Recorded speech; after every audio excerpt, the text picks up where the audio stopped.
오늘 신문 보셨죠? 제가 교황이 될 것처럼 써있더군요. 저도 그 신문들의 의견에 동의하는데요. 제가 원하지 않으면요. 제정신인 사람이면 교황직을 원할 수 없어요. 그럼 지지자들에게 뽑지 말라고 선언하세요. 그랬다간 저 사람이 뽑힐 텐데요. 그렇게는 못하죠. 오늘 뭐 볼까 고민하는 분들을 위한 취향 추천 팟캐스트 책플릭스. 이번 에피소드는 영화 콘클라베 속 한 장면으로 시작합니다.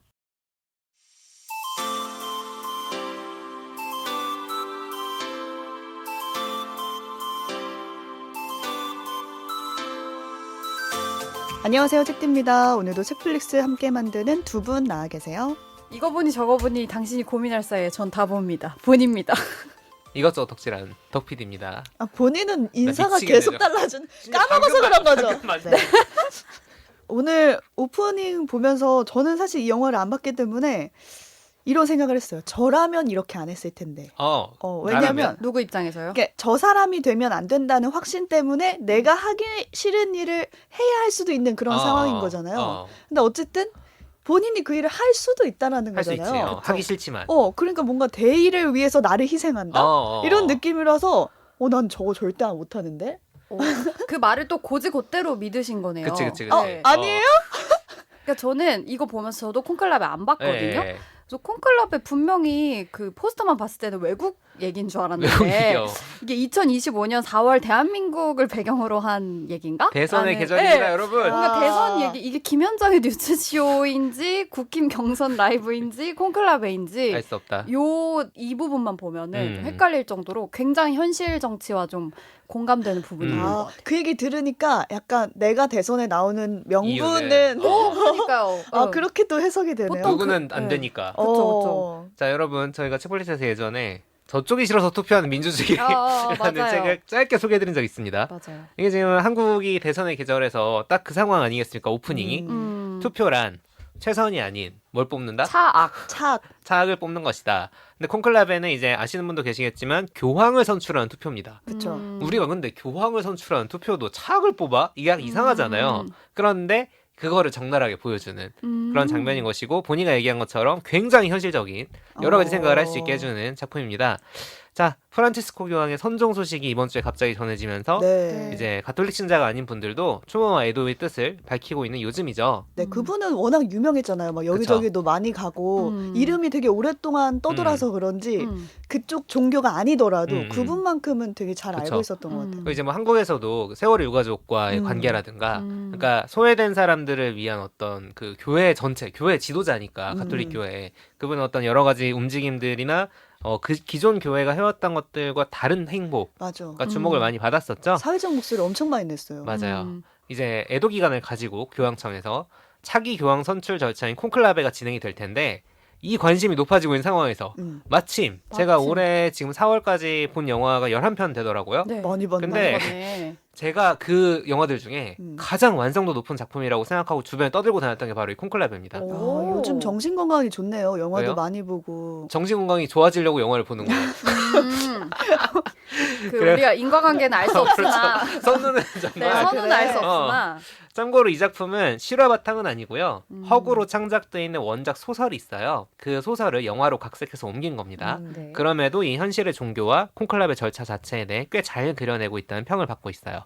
아직 극장에도 좀 남아 있습니다. 네. 그리고 동시에 VOD 유료 구매로 풀렸는데 저는 극장에서 보시길 추천합니다. 왜냐하면 사운드와 미감이 장난이 아니에요.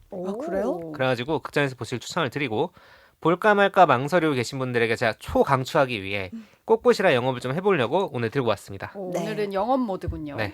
덕PD가 준비한 영화 콘클라베 얘기 들어볼까요? 네, 콘클라베 라틴어로 이거 본이가 해야 될 것 같은데 라틴어로 라틴어? 본이 라틴어 알아요? 지적거영 그치. 또 이거 라틴어는 무슨 못 참지. 뜻이냐? 네. 무슨 뜻이냐?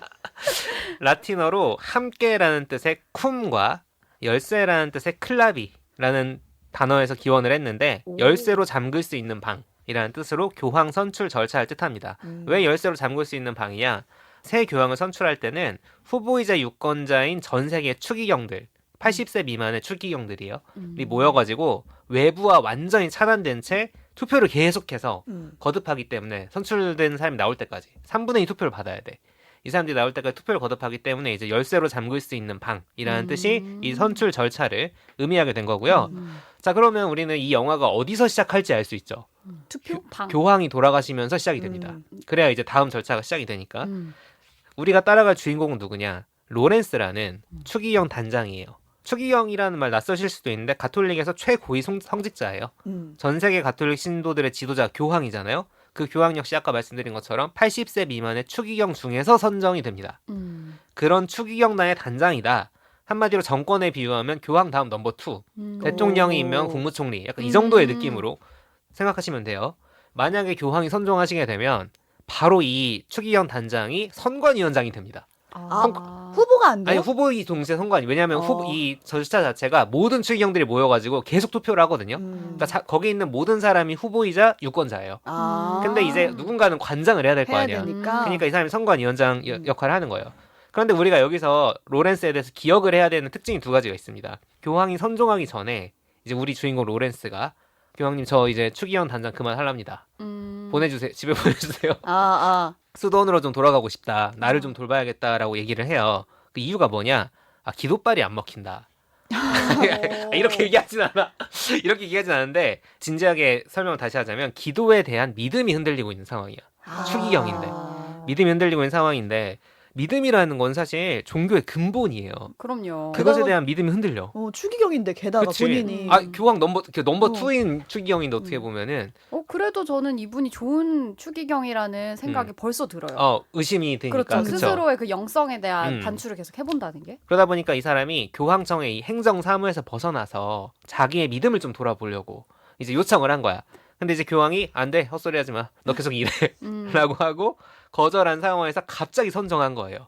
그럼 로렌스 기분이 어땠을 것 같아? 난 그만두려고 했는데 이런 선거까지 치러야 되잖아. 그러니까요. 이거 복지 제도를 좀 개선을 해야 돼. 영성 훈련을 보내줘야 돼요. 그런 생각을 할 수 있죠. 네. 그래서 기분이 좀 나쁠 법도 하고 사실 의문도 있을 거 아니에요. 교황은 왜 그랬을까? 하지만 로렌스는 교황 발악이에요. 그러니까 이 교황을 굉장히 존경하는 동시에 충신이군요. 그쵸. 선대 교황이 이끌어온 교회의 어떤 방향성에 대한 열렬한 지지자이기도 했습니다.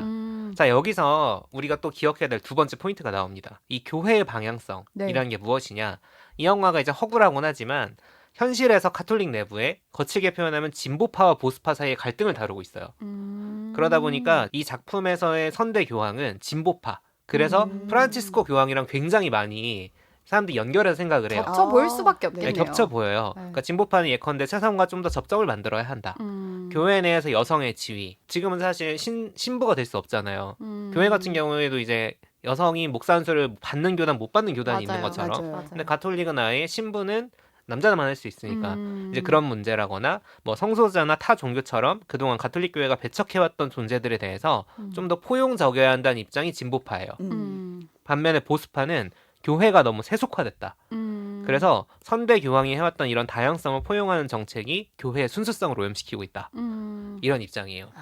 개신교와도 비슷한 면이 있네요. 안에서 뭐 네. 싸우는 건 비슷해요. 네, 근데 네. 이제 이렇게 그냥 들으면 보수파 너무 고리타분한 거 아니야라고 생각할 수 있는데 좀 생각해볼 만한 장면이 있는 게 전 세계 추기경들이 와요. 투표권 있는 사람들이 100명 조금 넘거든요. 그 사람들이 와가지고 식사를 처음에 하는데 언어권별로 나눠서 앉아. 너는 프랑스어 사용자니까 프랑스 그리고 그들이 약간 파벌처럼 되는 거야. 뭔가 영어는 이탈리아 쓴 사람 이탈리아고 그러다 보니까 어떤 사람 이 보수파의 대표주자 중 한 명은 예전에는 다 라틴어를 썼기 때문에 미사 볼 때도 그렇고 우리가 하나로 뭉치고 얘기를 할 수 있었는데 이거 봐라 사실상 분열된 거다 교회 자체가 막 이런 얘기를 하는 장면이 있으니까 그래서 이제 라틴어로 말해야 된다요. 좀 엄격하게 하자. 그렇게 해야 된다는 아하. 얘기예요. 그러니까 아예 뭐 이상한 소리라고 하기 좀 그렇고 지지하는 사람도 많은 거죠. 그러다 보니까 이 진보파와 보수파의 갈등이 있는 상황에서 선대 교황은 이제 진보파의 선두주자였고 로렌스도 그 교황을 지지한 입장입니다. 자, 정리를 해볼게요. 로렌스는 자기 자신의 믿음에 대한 의심을 가진 상태로 본인의 입장은 진보파긴 하지만 관리자로서 대놓고 힘을 실어줄 수 없고 보수파 진보파는 겁나 치열하게 대립하고 있는 상황에서 이 교황 선거 절차를 잡음 없이 공정하게 관리해야 한다고 스스로 또 다짐하는 아주 그런 골치 아픈 상황에 어떻게 보면 굉장히 놓였습니다. 또 전형적인 어떤 공직자 마인드. 네, 공직자 마인드가 네. 있어요. 뭐 어쨌든 해야 되니까 해야 될 거 아니에요. 그렇죠. 교황은 돌아가셨고 이제 뭐 내가 책임자니까 해야 될 거 아니야. 그러다 보니까 전 세계 추기경들이 이제 막 모이기 시작을 합니다. 명단을 딱 보니까 다 모였어요. 107명이에요. 107명 다 왔다 하고 이제 문 다 닫아요. 이게 되게 재밌는 장면인 게 도청을 막으려고 막 창문에 떨림을 가지고 도청도 할 수 있다고 해서 막 그것까지 막 차단하고 그 전체 이제 그 이루어지는 그 공간 건물 자체를 다 차단을 합니다. 인터넷도 안 되나요? 인터넷 당연히 안 돼요. 스마트폰 다 반납하고 오. 그렇게 해서 외부와 철저히 차단된 채 지내는 건데 다 막 잠근 상태에서 이제 두구두구두구 저녁 만찬 하루 하고 전날 전야제 전야제. 최후의 만찬이 최후의 만찬처럼 이렇게 한번 하고 그 다음에 이제 콘클라베 진행하는 거예요. 그 다음 날부터. 근데 갑자기 이 로렌스를 돕는 비서 같은 주교가 또 있어요. 갑자기 정색을 하고 문제가 생겼습니다, 단장님. 이러고 나타나. 보통 이럴 때 뭐 사건이 일어나. 사건이 일어나잖아. 그러니까 무슨 문제야? 하면서 뭐라고 하냐면 누구 돌아가셨어요? 그래. 보통 왜냐면 연세가 많으시니까. 전 또 무슨 애거서 크리스틴 줄 알았어요, 갑자기. 그런 사건 말고. 네. 그냥 그 추기경들 나이가 많고 건강이 안 좋은 사람들이 많으니까 이 명단에 있는데 갑자기 돌아가시는 분이 있을 수도 있나 봐요. 처음 가셨다 이런 거. 그러면은 106명이 된 거야? 106명이 되는 거야. 근데 그게 아니라 거꾸로 명단에 없는 추기경이 나타납니다. 그럼 108명? 108명이 되는 거죠. 벌써 재밌다. 여기서부터 진짜 재밌어요. 그 앞에도 재밌는데 여기서부터 왜 갑자기? 명단이 왜 없지? 라는 생각이 들어요. 추기경은 웬만한 나라에는 몇 명 되지도 않습니다. 우리 2명. 심지어 투표권 있는 분 한 분이에요. 우리나라는 지금. 그리고 교황 후보라고 했잖아요. 그러니까 이거를 명단이 없을 수가 없어. 교황청이 관리를 하는데. 그러게요. 추기경은 자칭 추기경 아니에요? 그래서 교황청이 관리하는 명단에도 없는 추기경이 콘클라베 전날 갑자기 추기경 세븐틴. 밤에 살아 돌아왔다. 그럼 전혀 아니에요. 아무튼 그런 스릴러적인 요소가 발생을 하기 위해서 미스터리가 발생을 하는 거죠. 무슨 생각이 들겠어요? 내가 로렌스야. 내가 검증을 해야 될 것 같은데. 검증을 해야 되잖아. 왜냐면 의심이 들잖아. 당연히 의심할 수밖에 없거든요. 그래서 로렌스는 이 사람 사기꾼이네. 내가 추기경 단장인데 어디 듣도 보도 못한 사람이 나타나가지고 해서 막 조사를 합니다. 근데 그동안 단톡방 같은 거 없어요. 몰라요. 이거는. 근데 명단에도 없는데 단톡방 있어봐야 무슨 의미가 있겠어. 거기도 없었겠지. 근데 조사를 해보니까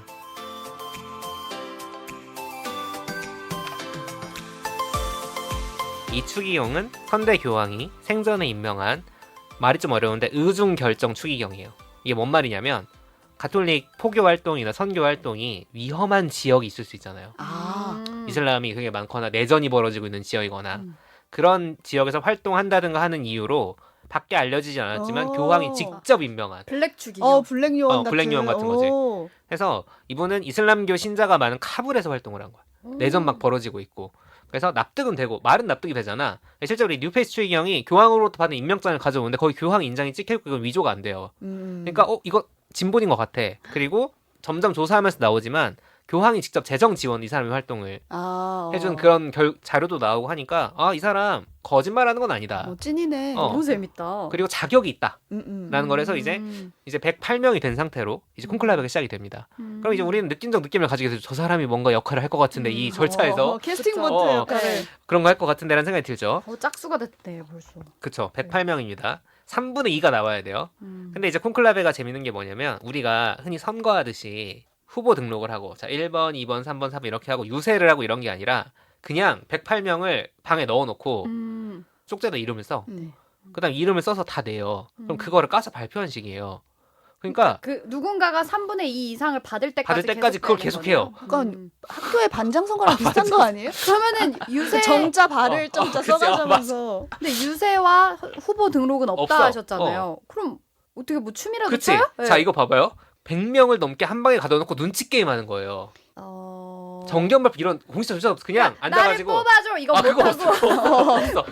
그런 게 없어. 돌려 충청도식으로 말할 수는 있을 거 아니에요. 근데 이제 그걸 오피셜한 절차가 전혀 없는 거예요. 뒤에서 수근수근 할 수 있지만 그러다 보니까 답답해. 답답하지. 근데 이게 여기서 근데 숨막히는 긴장감이 나와요. 왜냐면 여론조사 있는 것도 아니고 우리도 누가 될까 궁금하잖아. 그리고 눈치껏 좀 될 사람 몰아주고 좀 이런 거 그렇죠. 있잖아요. 그래야지 끝나잖아요. 맞아요. 그게 재밌습니다. 그래서 아까 말씀드린 것처럼 진보파와 보수파의 갈등이 있다 그랬잖아요. 이 공식 일정이 없는 쉬는 시간에 어디 막 홀 같은데 여러 명이 모여서 근데 그들도 막 뭐 50명 이렇게 모이는 게 아니야. 한 10몇 명 모여가지고 막 전략 회의를 막 해. 하거나 아니면은 뭐 쉬는 시간에 누구 방에 한둘이 몇 명이 모여가지고 얘기하거나 막 복도에서 혹은 뭐 어디 계단 약간 으슥한 계단 같은 데서 모여가지고 3-4-5 막 얘기를 하면서 눈치 게임을 합니다. 지금 분위기가 어떤 것 같아. 뭐 누구 표가 누구한테 움직이고 있다. 막 이런 전략 회의를 엄청나게 하면서 이제 우리가 그 결과를 1차 투표, 2차 투표, 3차 투표 하면서 계속 가늠하게 하는 거예요. 근데 보통 정치 드라마가 좀 재밌으려면 내가 응원하는 우리 편이 있어야 되고 그쵸. 아주 강력한 적이 있어야 되고 우리 편이 약간 밀리다가 어떤 드라마로 이제 그쵸. 이겨야 역전. 재밌잖아요. 우리 편은 누구냐면 이제 아무래도 로렌스를 우리는 따라갈 수밖에 없으니까 이 진보파에서 지지한 후보가 첫 투표에서 3등을 합니다. 3등을 해요. 108표라 그랬잖아요. 1등이 21표, 2등이 18표, 3등이 우리 진보파 후보가 17표, 4등이 16표. 그러니까 정리하면은 21, 박빙인데요? 18, 17, 16이에요. 네. 큰 차이는 없죠. 해볼만한데? 해볼만하죠. 그리고 108표니까 대충 적당히 나눠 가진 거예요. 근데 문제는 뭐냐면 우리 오프닝에서 얘기했던 저놈은 안 돼 있잖아요. 우리가 생각한 최종 빌런 그게 2등이에요. 한 표 차이로 지금 뒤지고 있는 상황이에요. 1등은 아니고 한 표 차이로 뒤지고 있는 상황이야. 그러니까 큰 차이는 없는 상황에서 그렇네라고 하는데 갑자기 반전이 나옵니다. 문제는 5등이에요. 5등이 누구냐? 우리의 주인공 로렌스 단장이 5표를 받아서 5등을 해버려요. 5표인데 5등. 그리고 나머지는 다 한 표씩이야. 그럼 로렌스 입장에선 내 5표 그 3등한테 줘. 그렇지. 네, 이러면 되잖아요. 그렇지. 그렇게 할 수 있죠. 근데 어쨌든지 간에 이 4강 1략 구도가 된 상황에서 로렌스는 왜 5표를 받았냐. 나는 교황 될 생각이 없어. 이런 얘기를 막 실제로 그렇고 하고 다녔어요. 원래 추기현 단장도 그만둘라 그랬는데 교황님이 시켜가지고 이거 하고 있어요. 막 이런 얘기를 하고 다닌 사람이야. 근데 어쩌다가 5표가 나와버렸냐. 이 5표는 그리고 되게 중요해요. 왜냐면 3등 우리 편한테 갔으면 22표니까 얘가 1등이야. 대세로 나오는 네. 거야. 근데 그게 안 된 거잖아. 이 당혹스러운 결과 사실 로렌스가 자초한 측면이 있습니다. 로렌스가 선관위원장이잖아요. 단장이고. 그래서 이 사람이 콘클라베 딱 시작하기 전에 쉽게 말하면 시작하는 미사 같은 절차가 있을 거 아니야. 거기서 설교 같은 거래요. 쉽게 말하면. 속으로는 진보파를 지지해도 오피셜리 중립이잖아요. 그리고 이게 굉장히 정치로 민감하니까 하나만한 얘기하는 거야 원래. 그냥 아무도 건드리지 않고 신의 뭐 은총이 뭐 어쩌고 저쩌고 네. 하나님이 좋은 교황을 내려주시 뭐 이런 얘기 해야 되는데 본인도 그걸 막 고민하면서 써요 막. 근데 막 선대 교황 생각이 자꾸 나고 본인도 지금 신앙에 대한 의심이 있고 하다 보니까 여기 읽다가 재미없죠 이러면서 갑자기 즉흥적으로 되게 자기 생각이 많이 들어가는 일종의 연설을 합니다. 안 돼. 근데 이게 되게 인상적인 내용이에요. 콘클라베에 대해 그럴 것 같아. 호평을 하는 사람들이 이 얘기를 되게 많이 하는데 내용이 좋아요. 쇼미더머니를 했구나. 했어. 네. 자, 조금만 소개해드릴게요. 좀 긴데 어느 누구도 자신과 생각이 다른 사람들 지배하려 해서는 안 된다. 그리고 하나님께서 교회에 주신 가장 큰 선물은 다양성이고 그게 우리 교회의 힘이다. 제가 가장 두려워하는 죄는 확신이다. 그리고 그 다음에 제일 멋있는 말이 나옵니다. 신앙은 의심이 있기에 가능하다. 확신만 있고 의심이 없다면 신앙은 존재할 수 없는 거야. 마지막에 의심하는 교황. 죄를 짓고 용서를 구하는 교황을 주시길 기도하자. 라고 마이크 드랍 하고 뿌이 진짜 찢었다. 그걸 듣는 추기경들의 마음이 진짜. 약간 흔들렸을 것 같은데요. 그렇지. 진짜 그러니까 로렌스는 바티칸을 찢어. 그래서 이 사람 야망 있나? 이 생각이 들 수도 있고 원래 하나만 얘기하는 게 국룰인데 갑자기 멋있는 말을 하네? 매력 있네. 그치. 민희진 기자회견 같은 거랑. 맞아요. 내가 보면서 민식인데 이러고. 그리고 진보파 입장에서 말이 되네라는 생각을 하는 거야. 그게 공감이 되니까 그렇죠. 반향이 있었겠죠. 그러다 보니까 그 표가 일부 로렌스한테 간 거죠.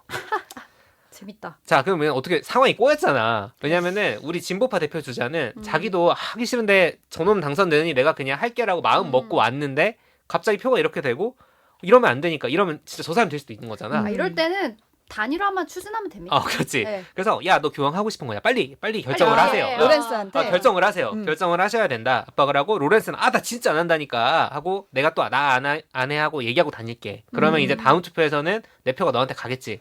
이렇게 하고 전략을 다시 짜요. 근데 이제 2차, 3차 투표가 진행이 될수록 로렌스의 존재감이 커집니다. 왜냐면 이 사람이 콘클라베 절차를 되게 잘 관리해요. 이게 타고난 스타성은 못 이겨. 이게 낭중지주. 그냥 로렌스 사주를 봐야 돼. 진짜 교황 뽑는데 교황살이 있네. 교황살이 있어. 일을 잘해서 그래요. 그러다 보니까 존재감이 커지고 아이고. 다른 보수 후보들 표는 막 늘어나는데 처음에 진보 대표 후보였던 이분은 좀 표가 또 떨어지는 거예요. 당선권에서 멀어집니다. 근데 그 다음엔 또 무슨 일이 벌어지냐면 로렌스가 나 진짜 안 한다니까 이러고 다니니까 둘이 같이 빠져. 진보 쪽 표에서 같이 빠지고 막 이러니까 이래저래 야 우리 편 안 되겠다 이번에 라는 생각이 들어요. 그러면 자 절대로 되면 안 되는 사람이 계속 2등을 달리면서 표는 막 늘어나. 근데 우리는 어차피 안 될 것 같아. 그럼 어떻게 해야 될 것 같아? 걔라도 끌어내기 위해서 이제 가짜 뉴스를 뿌리거나 역바이럴을 돌리는 거죠. 그러면 뭐 로렌스가 나서야 되는 거 아닌가? 아까 보니까 한 얘기에 답이 있는데 단일화를 해야 되는데 그렇죠. 얘가 아닌 다른 사람이랑 단일화를 하면 되는 거예요. 그러니까 쟤만 안 되는 거니까. 그리고 1등을 달린 다른 후보가 있어. 얘도 진보파 입장에서 마음에는 안 들어. 보수적인 생각을 가지고 있지만 마음에 안 들지만 저 사람이란 단일화해서 그냥 저 사람이 교황이 되면 절대로 안 되는 떨어뜨릴 수 있잖아. 그러니까 차근할 수 있다는 게 그렇죠. 이런 뜻이군요. 그런 의미죠. 네. 그래서 1등한테 몰아주자. 진짜 빌런 뭐 솔직히 이 사람도 별론데 진짜 빌런은 아니잖아 라고 하면서 있게 좋게 해보려고 하거든요. 근데 이 콘클라베가 재밌는 거는 그냥 그렇게 흘러가 두질 않아요. 여차저차해서 이 1등 달리던 후보가 과거에 저지른 비위 사실이 하나 밝혀집니다. 내 이럴 줄 알았다. 아, 내 이럴 진짜. 줄 알았어. 뭐 자녀가 어디 입학이라도 했나 보지. 그 신부님입니다, 선생님. 아 맞다.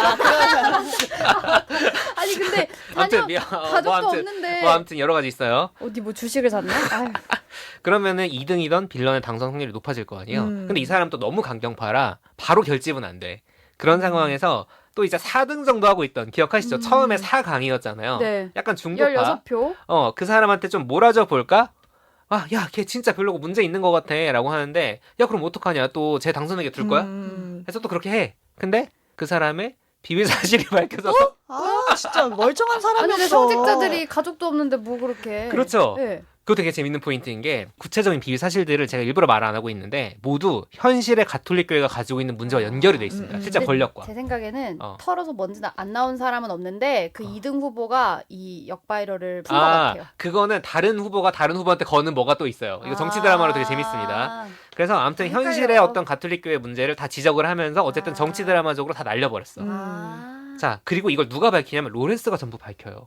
이게 그 진짜 비리를요? 왜냐면 선관위원장이잖아. 아. 그래서 뭔가 첩보가 들어와. 그럼 확인을 해야 돼. 그러다 보니까 로렌스는 지금 엄청난 딜레마 상황이 있어요. 우리 편에서 그러게요. 이쪽으로 단일화를 해가지고 뭐 해볼까? 그러게요. 근데 얘는 안 되겠네 하고 자기가 날려. 그 다음에 얘로 해볼까? 안 되겠네 하고 자기가 날려. 근데 자기가 그걸 전부 밝히면서 그러니까. 이렇게 자기가 일을 열심히 할수록 되면 안 되는 사람이 될 확률이 그러니까 높아지는 이래서 거예요. 선관위원장은 원래 후보로 나오면 안 그러니까, 되는 거예요. 그러니까. 예, 예. 아니 이 사람도 어차피 자기 후보라 생각 처음 없었다니까. 그래서 그 딜레마를 안고 있는 가운데 로렌스가 아씨 내가 한번 해볼까? 이러다 진짜 큰일 나겠다. 그래서 사람들이 날 조금은 신임은 하는 것 같고 나도 알고 보면 나도 교황을 혹시 하고 싶었을까라는 그런 교황스 라이팅을 알고 보니 당했구나. 갑자기 기도방 나도 있냐 들어가야겠다. 막 이러면서 막 기도 계속해요 진짜로. 어떻게 아씨 내가 한번 해볼까 막 이런 생각이 들어. 그냥 퇴직하고 편하게 살고 싶었을 텐데. 그러니까. 아닌가 근데- 이게 하라는 뜻인가? 약간. 그 생각이 든다니까. 나도 보면서 그 로렌스가 해야 될 것 같은데. 우린 그렇게 생각을 하면서 보거든. 근데 그런 상황에서 극의 긴장감이 최고조를 찍는 사건이 벌어집니다. 이 콘클라베가 진행되는 바티칸 시국에서 폭탄 테러가 벌어져요. 그래서 추기경들이 있는 성당으로 돌덩이가 날아들어와. 아이고. 그래서 막 창문 깨지고 난장판이 돼요. 난장판이 되는데 이 사건을 생각을 해보면 그동안 진보 보수 갈등이 유증기가 가득 차 있는 상황이잖아요. 근데 폭탄 테러가 바티칸 시국에서 발생한 거야. 외부에서. 그렇죠. 그러다 보니까 빵 하고 이게 불시 역할하면서 긴장감이 폭발합니다. 해서 막 굉장한 반전 이벤트가 벌어지면서 그 다음 날 누군가 교황으로 당선이 돼요. 되긴 되네. 그게 누군지는 잠시 후에 스포일러 구간에서 말씀드리겠습니다. 근데 보통 이렇게 외부에서의 공격이 있으면 보수 후보한테 유리하잖아요. 거기까지 얘기하고 잠시 후에 스포일러 구간에서 말씀드리겠습니다. 자, 한번 정리하고 갈게요. 왜냐면 보실 분들은 여기까지 듣고는 보셔도 제가 엔간한 거 스포일러 안 하고 포인트만 말씀드린 거라서 재밌게 보실 수 있거든요. 콘클라베는 지금까지 들으셨겠지만 교황 선출 투표 절차라는 점에서 정치 드라마로서의 재미가 있고 누군가가 품고 있는 부패나 미스터리의 실마리를 계속 찾아간다는 점에서 스릴러로서의 재미가 있습니다. 또 전개와 결말에서 교회의 현재와 미래에 대한 성찰이 담긴 메시지까지 아주 훌륭하게 버무려낸 작품이에요. 그리고 각본은 물론이고 이 연기, 이 진짜 노배우들이잖아요. 생각을 해보세요. 다 노배우일 그쵸, 거 아니에요. 그쵸. 노배우들의 연기와 음악, 편집, 미술 그리고 각종 이벤트 연출까지 진짜 빠지는 게 하나도 없어요. 그래서 제가 제일 재밌게 본 작품은 아닌데 제일 완성도 높은 작품인 건 진짜 명백합니다. 혹시 종교를 가지고 있지 않더라도 종교에 너무 치우친 거 아니야라고 생각할 수 있지만 이 로렌스의 여정과 고뇌가 내가 뭔가를 관리해야 돼. 내가 어떤 중요한 프로젝트의 책임자가 됐어. 하다못해 뭐 조모임이라도. 그래서 뭘 해내야 돼. 라는 경험을 해보신 분들이라면은 되게 공감할 수 있는 포인트가 많아요. 사람 사는 거 다 똑같네요. 똑같죠. 네.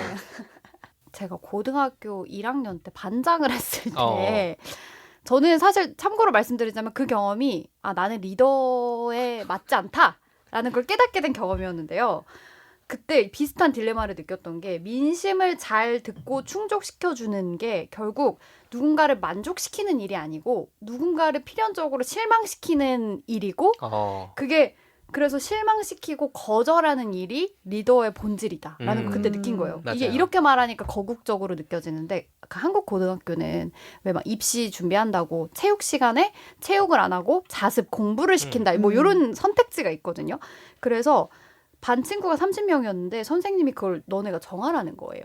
그 체육 시간에 체육을 할지 자습을 할지 공부를 할지를. 근데 애들이 30명이 의견이 다 달라요. 그쵸. 그리고 뭐 이거를 제가 예를 들면 기준을 그러면 뭐 성적 순으로 1등부터 10등까지 얘기를 가중치를 둬서 들을 수도 없는 거고 목소리 큰 해야지. 애들 내가 친한 애들을 들어줄 수도 있는 게 아니니까 양측의 논리가 다 옳은 거예요. 제가 들을 때는 체육하자는 논리랑 공부하자는 논리가 그럼 체육하고 싶은 애는 체육하고 공부하고 싶은 애는 공부하면 안 돼? 근데 그러면 안 되는 된대. 거죠. 하나로 정해야 돼. 근데 이제 제가 지금 와서 후회가 되는 건 이런 질문을 던질 수 있었다고 생각을 해요. 그러니까 선례가 없었더라도 우리가 그거를 만들어낼 수 있지 않을까 소통을 통해서 선생님한테 요구를 할 수도 있었는데 그때 제가 난 참 비겁한 사람이다 라고 느꼈던 게 저는 그 원망을 듣는 게 너무 싫고 그치요. 누구를 실망시키는 게 싫어서 그냥 기다리고 존버하고 있다가 다른 반의 대세를 따른다. 다른 반 이렇게 그렇죠. 했으니. 우리가 이거를 토론을 하고 결정을 하고 설득을 하는 게 아니고 뭐 협상을 하는 게 아니고 그냥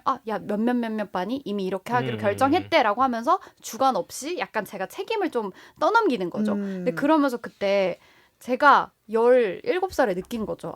내가 한 번도 무책임한 사람이라고 느낀 적이 없었는데 나 좀 회피형이구나. 근데 그래서 그 이후로는 정말 리더의 자리에 나선 적이 없습니다. 저 어려워. 너무 공감하는 게 제가 그 리더로서 뭔가 어려움을 겪었거나 이런 얘기를 나누고 싶었거든요, 오늘. 근데 일단 리더의 경험이 없는 없어? 거예요. 그래서 나 왜 이렇게 리더의 경험이 없지 했더니 일단 리더의 자리에 있을 자격이 없다고 항상 스스로가. 생각하고 너무 맞지 않다. 왜냐면 나는 항상 나의 삶의 방향을 정하기도 힘든데 누군가를 이끌고 어떤 방향으로 가야 된다는 걸 하는 일을 내가 과연 할 수 있을까? 이런 생각을 한 거예요. 그래서 되짚어서 내가 리더를 한 적이 언제 있었지 했더니 본이랑 똑같이 고등학교 때 반장을 딱 한 번 했어요. 그때는 그냥 학기 초에 애들이 이미지만 보고 잘할 것 같아서 해주거든요. 고등학교 때 책디 되게 센 언니였어요. 아니에요. 과거가 또 있었구나. 과거가 그래서 있어요. 반장을 딱 한 번 했었는데 그때 어떤 게 가장 힘들었냐면 리더 위에 리더가 또 있어요. 담임쌤. 반장 위에 이제 담임 선생님이 그쵸. 있고 담임 선생님의 어떤 방향이 있잖아요. 그쵸. 거기에 맞춰서 리더가 그 반 친구들을 이끌어야 되잖아요. 그치. 그게 내 원래 원하는 거와 다를 다르더라도. 때. 네. 그게 가장 힘든 거. 저는 담임 선생님이 이런 요구를 했어요. 운동회 때 반티를 만들어라. 근데 일단 저는 반티를 왜 만들어야 돼? 약간 이런 의문이. 왜 만들어야 돼? 이런 생각이 일단은 가졌지만 만들어라라는 요구가 있었고. 해야지 뭐. 그러니까 그거를 이제 반 친구들한테 우리 그럼 반티를 만들어야 돼라고 한다면 우리 그 대신 인당 10,000원씩은 걷어야 돼. 근데 반 친구들이 동의를 안 하는 거예요. 10,000원씩 걷어가면서 왜 반티를 해야 돼? 그냥 차라리 2권을 만들면 안 돼? 그럼 2권 만들면은 그건 뭐 3,000원이면 될 텐데? 아니면 그냥 응원봉으로 하면 안 돼? 아니면 플랜카드로 하면 안 돼? 이런 다양한 의견들이 나오는 거죠. 거기서 그럼 여기서 반티 쪽으로 이 사람들을 기울게 하기 위해서 나는 어떻게 해야 되는가? 그걸 설득한 논리가 없는 거야. 나도 그게 내 의견이 아니니까. 하지만 해야 되잖아요. 해야지. 그래서 막 이제 예시를 뽑는 반티를 만들면 우리가 10,000원에 이렇게 된 반티를 제작할 수 있어. 2권은 3,000원이지만 이런 무늬를 넣을 수 있어. 응원봉은 하루 정도 남아서 우리가 다 같이 그걸 만들어야 돼. 막 이런 얘기를 하다가 결국에 이제 반티로 협의를 보긴 했는데 그때 느꼈죠. 나 정말 이 일이 싫다. 그렇지. 어떡하냐? 나중에 회사 오래 다니면 부장도 해야 되고 팀장도 해야 되고. 안 해요. 시키면 해야지. 더 싫은 거는 다른 사람을 평가하는 일.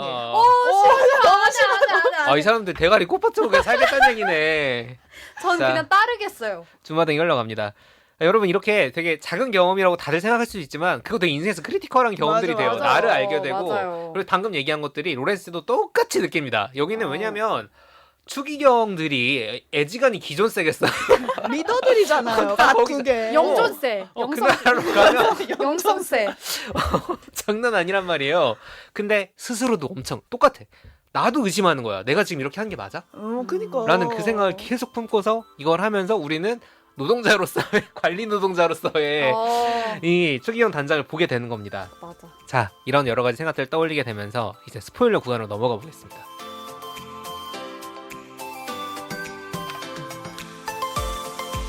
자, 스포일러 구간입니다. 교황은 누가 됐을까요?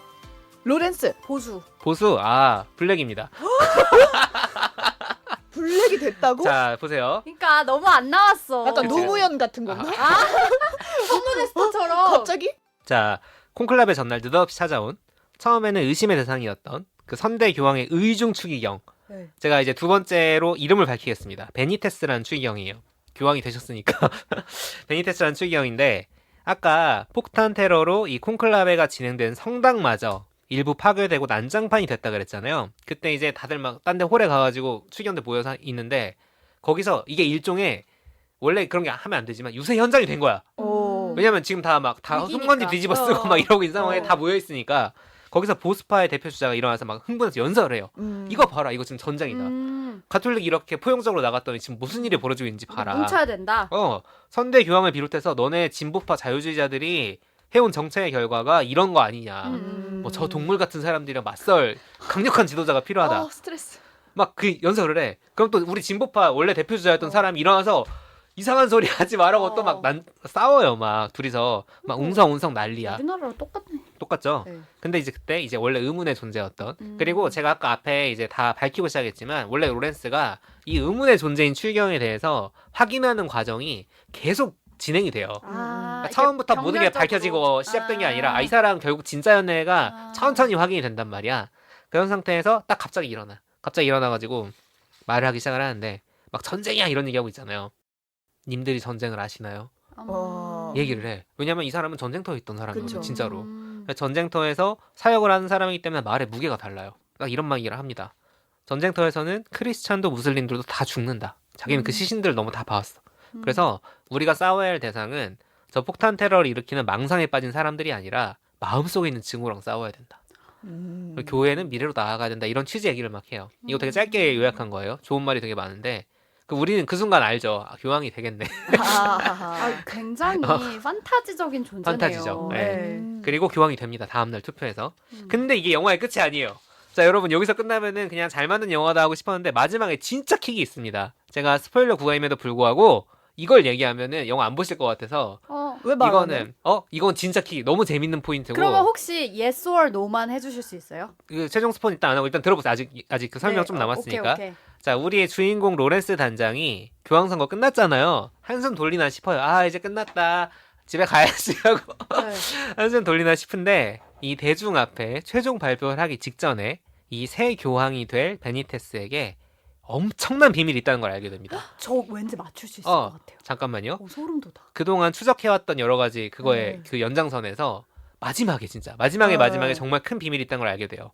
누군가의 입장에서는 아니 어떻게 교황이 그럴 수 있어라는 생각을 할 수 있는 포인트고, 근데 누군가의 입장에서는 교황이 이런 사람이 정말 엄청나다.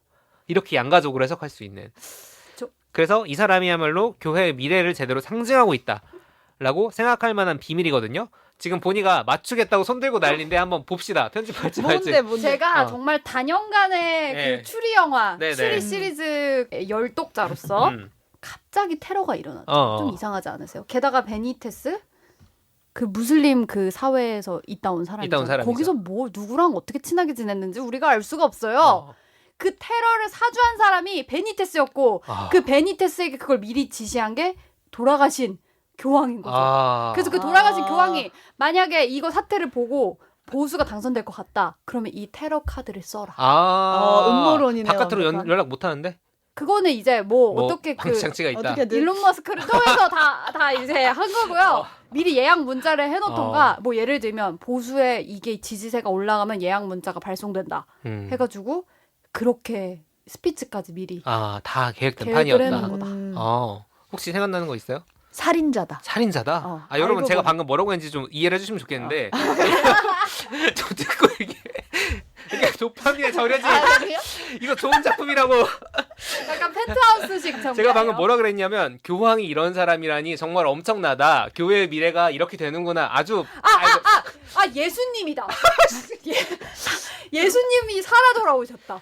내가 혹시나 맞추나 정말 혹시 긴장하고 있었는데 여러분 그 영화를 보시면 얘네가 지금 얼마나 택돔 소리를 했는지 뭐지?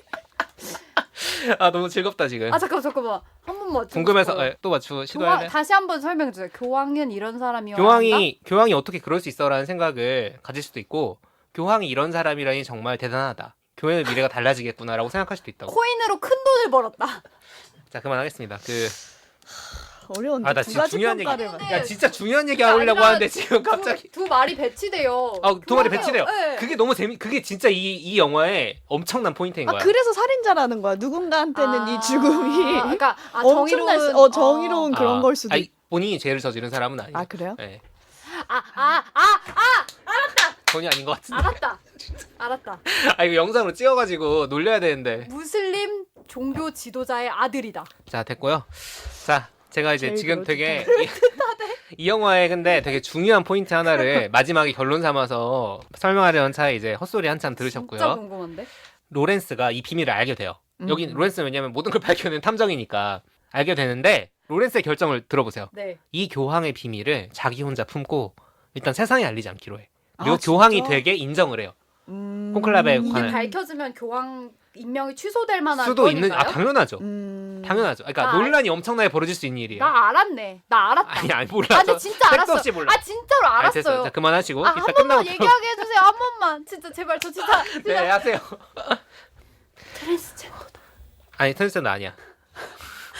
이거는 확실히 아니야. 아, 이건 그래? 아니라고 내가 선 그을게. 근데 어느 포인트를 잡았는지는 알겠어. 보세요. 오케이.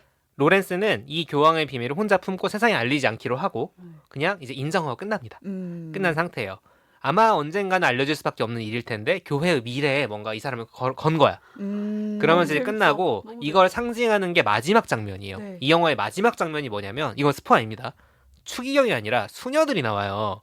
근데 이 영화에서 제가 지금까지 설명을 약간 다이나믹한 이벤트 중심으로 하다 보니까 빼먹었는데 이 영화 그리고 원작 소설의 메시지 핵심이 뭐냐면 교회는 앞으로 젠더를 어떻게 다룰 것인가예요. 아 그래요? 네. 왜냐하면 이거를 그냥 보면 또 몰라. 근데 나중에 복귀해 보면은 그걸 알게 되는 게 아까도 말했지만 기독교에서도 여성 목사 안수가 남성에 비해 많지 않고 또 교단에 따라서 인정도 안 하잖아요. 가톨릭은 근데 훨씬 보수적이에요. 보수적인데 이 영화가 콘클라베 과정을 보여주면서 거기서 수녀들이 얼마나 핵심적인 역할을 하는지를 계속 보여줍니다.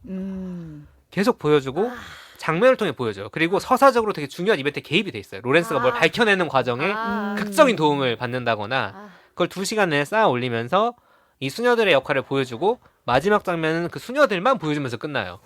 그래서 새로 선출된 교황이 비록 수녀는 아니지만 우리가 영화를 다 보게 되면 결국 교회의 미래는 젠더에 대한 관점에 달렸구나 라는 메시지를 전하고 있고 비단 교회만 그럴까?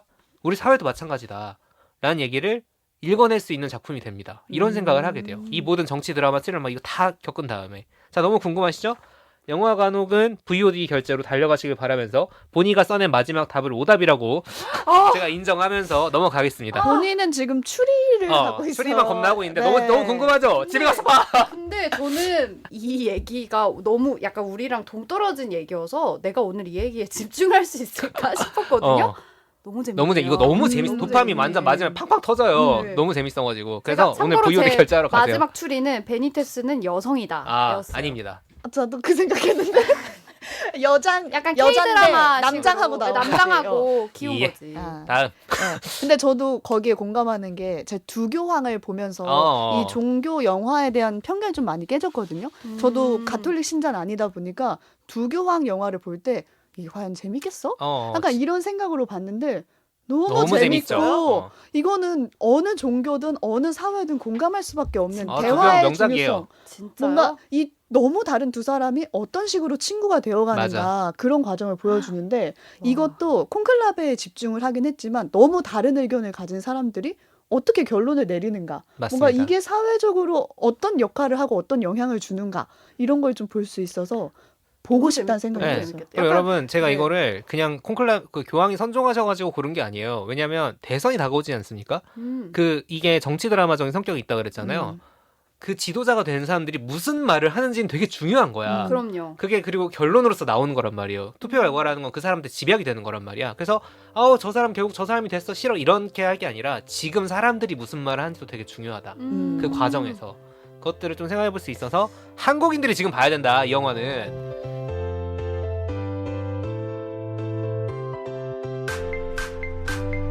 오늘 뭐 볼까 고민하는 분들을 위한 취향 추천 팟캐스트 책플릭스 지금까지 영화 콘클라베에 대한 얘기 나눠봤고요.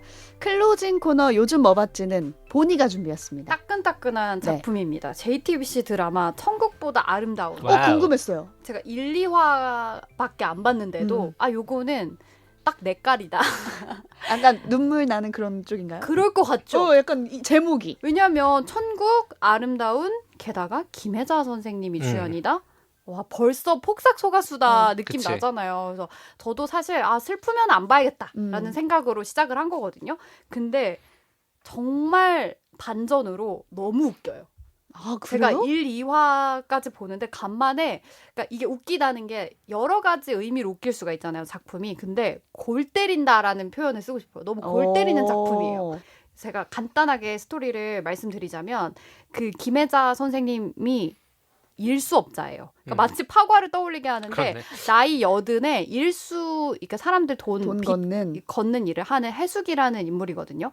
근데 왜 나이 80 돼서 그 일을 계속 하고 있냐? 남편을 너무 사랑해서예요. 그러니까 남편이 젊은 시절에 하반신 마비가 돼서 계속 병상에 있는데 둘이 너무 사랑하고 너무 행복하고 늘 로맨틱해요. 그래서 서로 해숙과 그 남편 낙주는 우리 나중에 천국에 가서 만나서 계속 천국 가서도 행복하게 살자. 이게 둘의 이제 소원인데 그러다가 해숙이 어쨌든 남편을 케어를 해야 되니까 막 어디 누구 장례식장 가서도 일수 걷어오고 이래요. 그러니까 사람들이 자기를 원망할 거 아니에요. 그러니까 사람들한테 그렇게 원망을 받고 멸시를 받다가 이제 좀 나이가 들고 노인이 되니까 나 이러다가 혹시 지옥 가는 거 아니야? 내 이렇게 사는데. 그렇죠. 근데 이렇게 생각해요. 나는 지옥 가도 되는데 우리 남편은 너무 착해서 분명히 천국 갈 텐데 우리 가서 못 만나면 어떡해? 라고 걱정을 하고 교회를 갑니다. 그래서 교회에 가서 저희 남편 꼭 천국 가게 해주시고 저도 같이 가게 해주세요. 이렇게 간절하게 기도를 해요. 근데 이제 그 기도가 들어지는 거죠. 그래서 뭐 제가 많은 이야기를 좀 생략을 하고 말씀을 드리자면 남편이 먼저 천국에 가고 낙준이 천국에 가고 해숙도 남편을 따라갑니다. 근데 이제 천국까지 가는 길이 굉장히 재밌게 어떻게 갈까 궁금하잖아요. 딱 그 저승사자들이 이제 그거예요. 공무원이에요. 그렇지, 그렇지. 이제 신과학계도 그랬잖아. 맞아요. 그러니까 저승사자라는 표현도 옛날 표현이라고 막 그치, 그러더라고요. 요즘에는 그래서 그 저승 공무원이 와서 뭐 가는 교통편도 선택을 할 수가 있어요. 근데 천국 갈지 지옥 갈지는 그 교통편 타기 전까지는 모르다가 이제 가서 역이 있어요. 이분은 이제 지하철을 선택을 하는데 지옥역은 열리면 바로 다 빨려 들어가요. 그 까만 그래서 지옥 가는 사람 거기 다 가는데 막 걱정하는데 본인은 안 가는 거예요. 그래서 천국역에 딱 도착을 하는데 천국역에서 이제 그 공항처럼 다 소지품을 내야 돼요. 그래서 막 누가 막 돈 가지고 들어가고 싶어 해도 다 갖고 들어갈 수 있고 하나만 가지고 갈 수 있습니다. 근데 그게 추억이에요. 그래서 추억을 가지고 이제 천국에 들어가게 되는데 마지막으로 상담원이 딱 있어요. 거기도 이제 공무원 같은 천국 공무원이 천국 가실 건데 몇 살 모습으로 가시겠어요? 이렇게 물어보거든요. 근데 대부분 사람들이 여러분 몇 살 하실 것 같아요? 젊었을 때? 가장 예뻤을 때? 몇 년 전 정도일 그쵸. 것 같은데요. 대부분 사람들이 20, 30대를 선택을 해요. 근데 이 주인공인 해숙이 처음에 저 한 25살 이렇게 얘기를 하다가 생각해보니까 둘이 금슬이 너무 좋았다 했잖아요. 그러니까. 그 할아버지가 병상에 누워서 어쩜 우리 아내는 하루가 지나면 하루씩 더 예뻐지는 것 같아. 그래서 80살일 때 오늘이 제일 예뻐라고 말을 했던 거예요. 그 말을 이 믿었구나. 판타지. 이런 판타지. 그래서 제가 여기서 느낀 거예요. 빈말을 하면 이게 큰일 난다. 후폭풍이. 큰일. 근데 그래서 아니다. 곧 이제 남편을 봐야 되잖아요. 그러니까 우리 남편은 나 지금이 제일 예쁘다 했으니까 지금 모습으로 갈게요라고 해서 그 공무원도 당황한 거예요. 80세 나이로 가겠다는 사람 너무 오랜만인데 오케이 하고 80세로 들여보내고 남편분이 지금 안에서 기다리고 있습니다. 라고 막 눈물 나요 이때. 그래서 남편이 우리 나중에 나이 들면 이런 집에 살자라고 말했던 그치. 서로 상상만 했던 그런 모습의 예쁜 집에 남편이 딱 기다리고 있는 거예요. 그래서 그 앞에 딱 가서 딱 들어갔는데 남편은 20살 손석구야. 진짜 손석구 배우예요. 네, 손석구 씨가 거기서 나와요. 그러니까 남편은 30대 초반으로 천국에 입성을 했고 그치요. 아내는 80세 모습으로 온 거예요. 근데 둘이 부부인 거죠. 부부죠. 그래서 막 어떡할 거야 반갑기도 하고 당황스럽기도 하고 막 눈치 게임 실패했네 지금. 거기서의 그 장면이 너무 재밌게 묘사가 됐어요. 그렇네. 그러니까 뭐 내가 호칭을 어떻게 해야 돼? 뭐 배신감이 들 것 같은데. 근데 그렇죠. 서로 그러면서 뭐야? 아니 눈치껏 해야지. 뭐야 거짓말이야? 아니 나 당신만 믿고 80살로 왔는데. 그렇죠. 그래서 저는 이제 여기까지가 1화의 내용이었는데 아니 전개가 어떻게 될지 상상이 상상이 안 안 되는 되네. 드라마 또 처음인 거예요. 그 둘이 뭐 로맨스가 다시 시작이 되는 재밌겠네요. 건지 네. 재밌을 것 같죠. 근데 그러면서 뭐 2화에서는 그 먼저 떠나보낸 그 강아지 강아지 고양이들. 나와야지. 네, 강아지 고양이들이 막 기다리는데 그 장면도 꼭 보셨으면 좋겠고 이런 거죠. 제가 여기서 재밌다고 느낀 포인트가 뭐였냐면 이제 이 생에서의 이 땅에서의 모습을 다 각자 자유롭게 벗어 던진 모습이더라고요. 천국에서 그 작가가 그린 모습은. 그래서 예를 들면 강아지도 뭐 사람 모습으로 있거나 이렇게 다 다른데 서로가 서로를 이제 모습이 다르니까 누가 와서 막 아는 척하면 아 모르네. 그러니까 이제 누구세요? 누구세요? 이렇게 되는 거예요. 근데 그거를 추측을 해요. 아 나랑 재밌네. 어떻게 알던 사람이지? 그치, 이렇게 그치. 알게 되고 근데 그러면서 저도 계속 상상을 하게 되더라고요. 근데 그때 가면 다 평등한 거예요. 나이도 없고 그러겠지. 누가 그러네. 누가 먼저 이제 떠나는 일도 부장님 없고 이런 그런 일도 것도 아니고. 없고 그냥 오로지 서로 사랑한 그 추억이 있는 사람들만 거기서 다시 만나서 이렇게 새로운 관계를 만들게 되는데 난 누굴 만날까? 가면 혹시 우리 거기서 못 갈까봐 걱정돼. 나를 좋아했던 사람들은 먼저 가도 나를 기다리고 있는 거예요. 그러니까 예를 들면 우리 할머니가 그 할머니의 모습으로 떠나셨지만 거기서 소녀의 모습으로 그렇지. 나를 기다리고 있을 수 있다라고 그거 생각하니까 재밌네. 그게 되게 소망이 되더라고요. 마음속에. 약간 지금 지금 울 것 같은데? 울 것 같았어요. 본인의 네. 신나서 이렇게 상상을 하고 있는데 네. 전혀 지금 덕 PD는 재밌네. 재밌네요. 상상해보세요. 이거 아니, 너무 상상 못하고 있죠? 나 울까봐 지금 얘기 못하는 거야. 아, 그래요? 진짜 상상 전혀 못하는 것 같아. 아니 그래서 이게 좀 이상한 게 자유함을 줬어요. 그쵸, 그러니까 여기서 그쵸. 우리가 늙어가고 죽어도 천국에 가면은 더 가장 아름답고 순수하고 서로 좋아했던 마음을 갖고 만날 수 있다라는 그 기본적인 불편하지 않은 좀 너무 판타지적이긴 하지만 아니요, 근데 저는 그 네. 마음을 가지고 사는 게 천국에 사는 마음이구나라는 얘기를 하고 싶은 거 아닐까? 그 생각이 드는데요. 우리도 그런 마음으로 지금 살면 여기가 천국이라는 거지. 근데 덕 PD 이거 볼 거예요? 안 볼 거예요. 왜 막 그걸 약간 그런 느낌이 지하철 진하게 때부터 들었어. 지하철 때부터 네, 아무튼 여러분 아니, 그래서 취향이실 것 같습니다. 혹시 최근에 어떤 종류든지 이제 죽음 때문에 누군가와 이별한 적 상실. 있는 분이시라면 그런 댓글들이 굉장히 많더라고요. 이걸 보고 너무 위로가 된다. 그래서 꼭 보시기를 추천드리고 싶어요. 네. 오늘 준비한 얘기는 여기까지고요. 방송 들으시면서 떠오르는 생각이나 또 다른 추천 작품 있으시면 댓글로 많이 남겨주시면 좋겠습니다. 책플릭스 입소문도 부탁드리면서 저희는 다음 주에 새로운 에피소드로 돌아올게요. 청취해주신 여러분 고맙습니다. 감사합니다.